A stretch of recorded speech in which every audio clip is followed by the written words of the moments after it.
Here we go. New York Knicks back at it again. Have a chance to go to the conference finals. First time in 1999. Are they going to make it any farther? The answer is no. It's a pretty simple answer. Khalil, why don't you think that they can make it farther than the Eastern Conference Finals? It's pretty simple. Tom Thibodeau. There seems to be a reoccurring theme with Tom Thibodeau here every single season.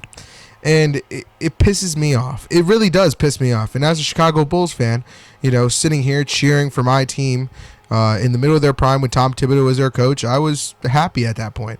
But now looking back on it, Tom Thibodeau was the person stopping us from winning a championship. We'll start from the New York era right now. OG Anunoby gets to the team. Huge impact off the bat. The Knicks are hot. They're on fire. But OG Anunoby, sitting there playing 45 minutes in a regular season game to start off the year, gets hurts his elbow, and he's out for a couple games. Gets right back, does the same thing, re-aggravates the elbow. Okay.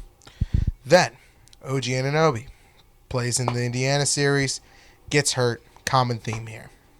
And again, the hamstring injury, I'm not going to sit here and blame Tom Thibodeau for that, but I'm going to blame him definitely for the elbow injuries and playing him for that long of time, thinking that it's an okay thing to do to these players in the regular season and expecting them to be healthy for playoff time.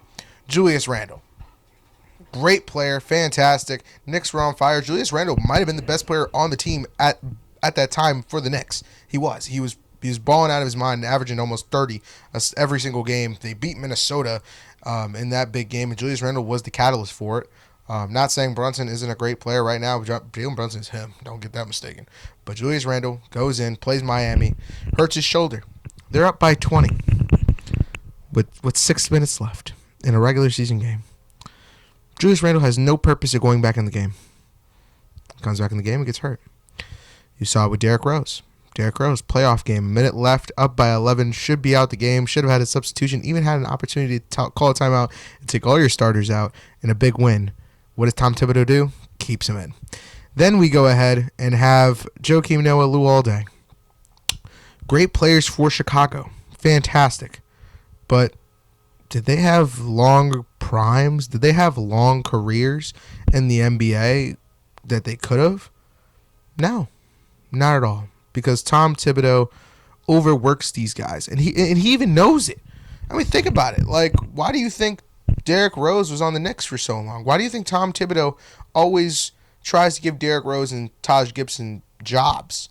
Because he knows what he's done, and at the end of the day, he wants to keep them in the league as long as he can until he doesn't use them. And you see the Knicks right now.